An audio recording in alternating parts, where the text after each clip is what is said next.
Okay, next. Okay, the capital needed in farming. You have already seen that the modern farming methods required a great deal of capital, so that the farmer now needs more money than the before. What is this is called as working capital. Working capital is more very simple. Some kind of uh, things you need it to make some investments. Money is a basic example. Money is basically an example of this. Okay, now look at it. Most small farmers have to borrow money to arrange for the capital. They borrow from large farmers or village money lenders or the traders who supply various input for the cultivation. The rate of interest on the loan is very high because these are the Mahajans. Who are Mahajans? Mahajans are nothing but the money lenders who charge, okay, interest rates which are very, very high, or they will take away the land. This is called as the working. This is called as the working capital, okay, which is very much needed for you. Here, let us switch to this word. We have read about the three factors: land, labor, and capital. Now, among the three factors of production, we found that the labor is the most abundant factor of production. Okay, this is a very promising content. That means here itself is mentioning that among the three factors of production, we found that the labor is the most abundant factor of production. There are many people who are willing to work, but there is no work. Okay, when there are very much high availability of people to work, there are very high availability of people in to work, but there is no work. Hence, in the factor cost, he might ask you a question. Among the factors of production, which of the following is abundantly available? Labor is abundantly available. So among three factors, which are following abundant labor is abundant factor of production, labor. There are many people who are willing to work as a farm laborers in the cities or villages where their opportunities of work are very, very limited. So abundancy is related to the labor, which comprise of the factor cost. Next, there are many people, okay, we have studied this, limited. They belong to either landless families, they are paid low wages and lead a difficult life. Okay, in contrast to the labor, factor cost or the labor content or the labor capacity is a scarce factor of production. Cultivated land area is very, very less. Moreover, even the existing land is distributed unequally among the poor people in the farming. These are the fill in the blanks. Sale of surplus. Let's see if we can see anything is available here. Let us suppose that the farmers have produced wheat on their land using three factors of production. The wheat is harvested and production is complete. What do farmers do with the wheat now? They retain a part of the wheat for the family's consumption and sell the surplus wheat. This is when they retain a part. This is when there's something having more than, they are more than marginal. They are more than marginal. What did I say? What is the size or what is that area with the marginal? I can declare the farmer as a marginal. So what capacity of land he has? What capacity of land he has? Okay, less than. It's not 2.47. It is less than 2 point. It can be 1 acre. It can be 2 acres. Okay, or less than 2.47 acres. Okay, good. Next, small farmers like Savita and Gobind's son have little surplus wheat because the total production is small, and from this, a substantial share is kept for their own family needs. Okay.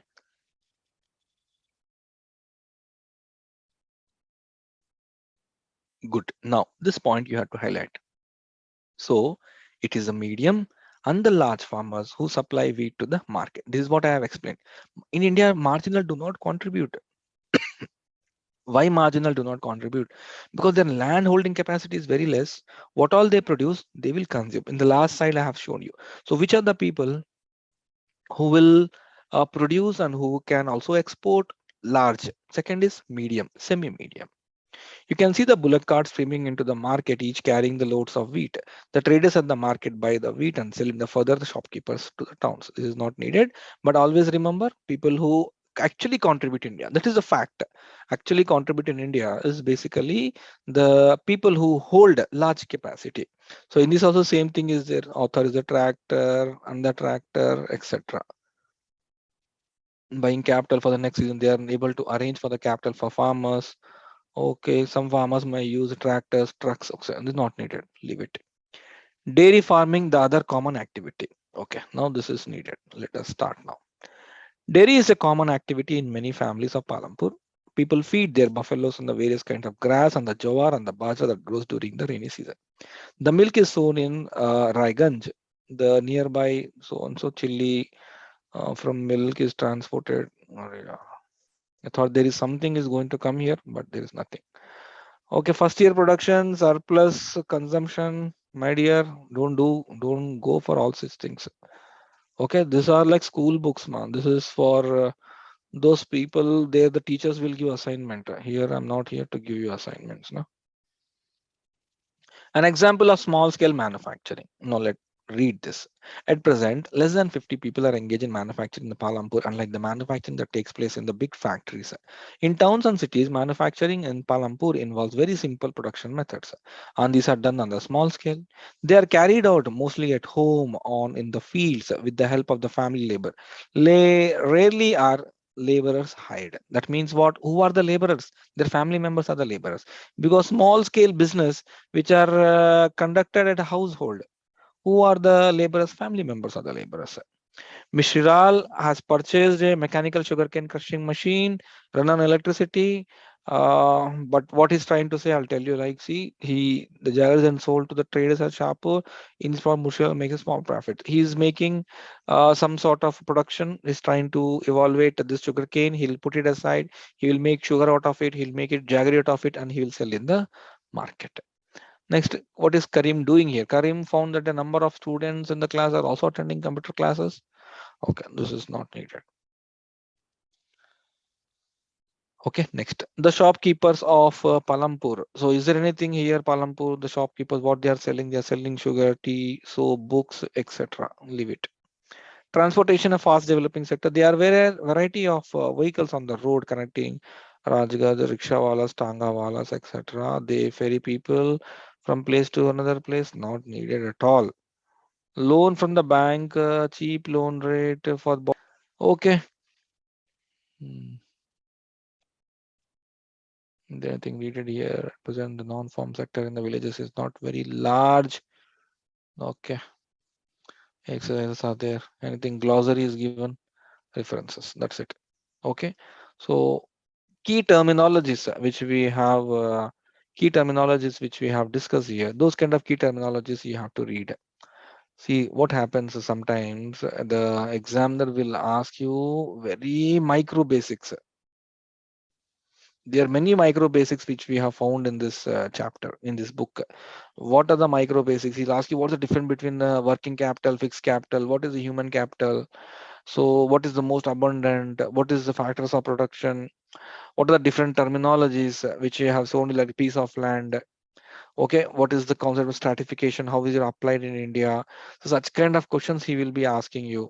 All right, so this is about the chapter number 1.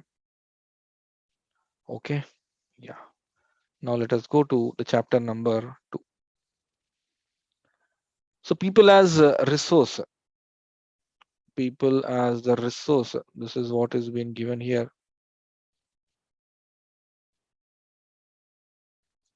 People as the resource. Okay. Now let us read what are the things which are available here. Okay. The chapter people as resource is an effort to explain population as an asset for the economy. Rather than liability, population becomes human capital. Obviously, it is in human capital, which we have highlighted in our first part. It's in human capital. When there's an investment made in the form of education training, so can I make this progress in the human capital? Yes, I can make skill over it. If you people are not having a good knowledge in the making use of online transaction, what I will do, I will try to train you people. So this is called as progressing the human capital, updating the skill of the human capital. Okay. Next, for example, people as a resource is a way of referring to a country's working people in terms of their existing productive skills and abilities. Looking at the population from these productive aspects, emphasis its ability to contribute to creation of the gross national product. Okay, let us stop here now. What is gross national product? Gross national product. What is the meaning of gross national product? There are two types of products. See, imagine you went into a market, Indian market. Okay, you get different types of products in an Indian market. First product which you get in Indian market is a domestic product. Domestic product, you get it produced by Indian. Domestic product, you will get it produced by Indian. You will also get the foreign product. Okay, produced by foreigner but available in India. You will also get a domestic product produced by foreigner. Three cases. See, I'll tell you very simply. In a very simple case, you went to the market today. You want to buy product. You get three categories of product. First category, product was produced in India by Indian.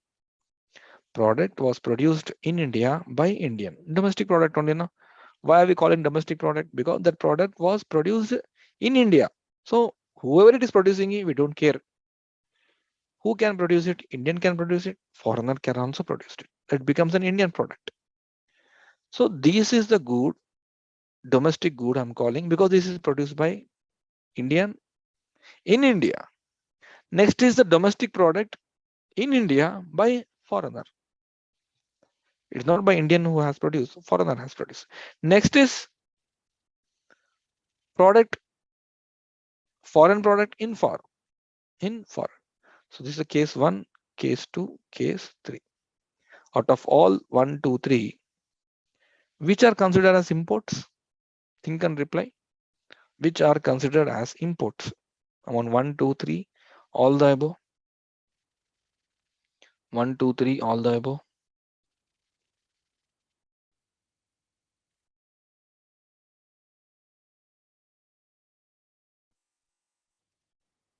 Obviously 2. Very good. So two are nothing but the imports here. 2 are basically nothing but the imports here. So if I say only domestic product, what is your answer? If I say only domestic product, what is the answer? Read properly. If I say only the domestic product, what is an answer?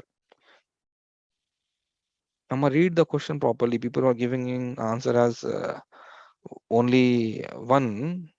If I say domestic product, exactly 1 and 3. If I say domestic product, answer is 1 and 3, because domestic product means what, ma? Very simple. I'll draw Indian map here. Domestic product means this is the domestic product. Why you are calling domestic product? This is produced in India. Domestic product. This domestic product can be produced by Indian in India only. This domestic product can be produced by the foreigner in India only. So foreigner came to India, produced one good, domestic product only. Where he produced? That means what? This is called as the GDP, which is called as where. Where the product is produced. Product is produced in India. This will add to gross domestic product. Okay, that means what? Indians have produced this product in India. Foreigner came to India, produced the product in India. So both the things are part of what? Indian territory. So even Indian produce or foreigner produce, if it is produced in India, we will simply call it as domestic product. Feed in your mind. Any good which is not part of this territory, then I will not call this as an Indian good. I will call this as a foreign good. Imagine you have been to market, you'll buy a product. What products you'll buy? Indian producing in India, foreigner producing in India, foreigner produced in abroad. So 3 products you will get it. I'll prefer any product. It's up to me. But which calculations government will take, that is important. In the calculations of GDP, government will take only 1 and 3. Read what is 1, produced in India. Read what is 3, produced in India. Anything which is produced in India, which will be considered under GDP. Anything which is not produced in India, which is coming out of the India, we will consider them under GNP, gross national product. People as resources is a way of referring to countries' working people in terms of their existing productive skills and abilities. Looking at the population from these productive aspects emphasizes its ability to contribute to the creation of the gross national product. Looking at the population from this productive aspect emphasizes its ability to contribute to the creation of gross national product. Means what? Meaning of this gross national product means you have labor, you have capital, you're producing goods in India. Okay, fine, add it to GDP. But there are people who are efficient enough, they are going out of India and then working there, and they also produce good. Send back these goods or basic profits, add to GNP. Next, you produce more goods, produced in India, but you sold in abroad. Someone will buy in abroad, then you are getting profits. That profits you will show as part of GNP. Any good produced in India, sold in India, adds to GDP. Any good produced in India but sold in abroad adds in GNP. Okay, GNP is what? GNP is something we will take more than GDP. That means what? Any production which is happening, and out of this production you are adding anything profits to your country, then that comes under the concept of GNP. Now we will have the more case studies about what is GDP and GNP. I'll explain you more about this. Let me move forward now. Now again, the same topic is been given. Look here. When the existing human resources is further developed by becoming more educated and healthy, we call it as a human capital formation. What is human capital formation? Human capital formation asset. I am contributing to my country by teaching economy. You're also contributing to the country. Tomorrow you will take some service. Effective human capital formation means what? I was not adaptive to economy because I did my mechanical engineering.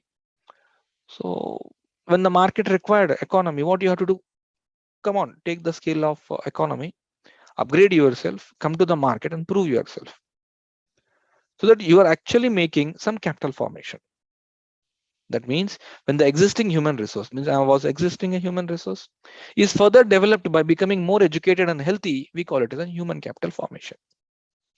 Okay, that adds to the productive power of the country. For example, GDP or physical capital formation. Investment in human capital. How you will invest in human capital? Like education, training, medical. Yields are written just like investment in physical capital. This can be seen that education matters. Okay, that's why I have written here, education matters, training matters, medical benefits matter, medical care matters. All these are part of the making this physical capital formation. Okay, next. It will be a two-way discussion, and let me finish this textbook. We have only 2 chapters left, services, etc., so that I can finish it by tomorrow. Then we will go to 10th class book. All right, take care and we'll meet tomorrow. Good night.